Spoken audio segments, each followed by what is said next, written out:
Well, all this month we're focusing on heart-related topics for Medical Monday, and this morning we're looking at vaping and its impact on your heart. Dr. Mateen Abidi joins us now from Gundersen Health System. Good morning, Dr. Abidi. Good morning. So how bad is vaping for your heart? Thank you for having me here. Vaping is bad for the heart. The latest research actually shows that vaping is as harmful to the heart health as cigarette smoking. And the truth is that people who smoke or who do vaping are actually at increased risk of having heart attack and a stroke than non-smokers. Much of the harm from vaping comes from its effect on the arteries, which can then cause to high blood pressure. It can increase heart rate. It can increase adrenaline release.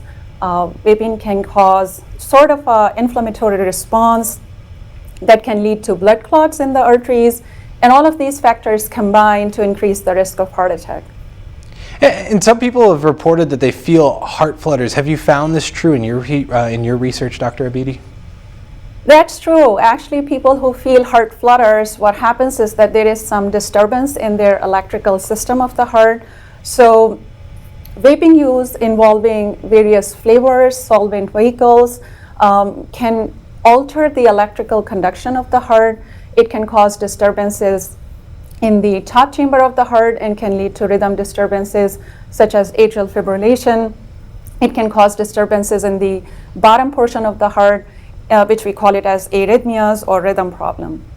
So when patient feels heart flutter, it's actually the electrical disturbances that's happening in their heart. And vaping products are often touted as safer alternatives to tobacco cessation products. Is that true?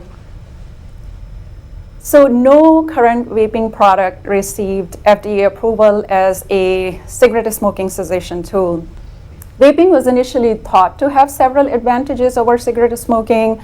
For example, the perception of being smoke-free, lower cost, its availability in various flavors for their appeal, and less side effects.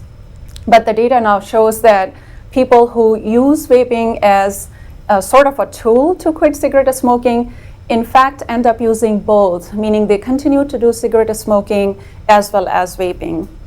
A lot of pregnant mothers actually become dual users. They continue to do cigarette smoking and vaping use.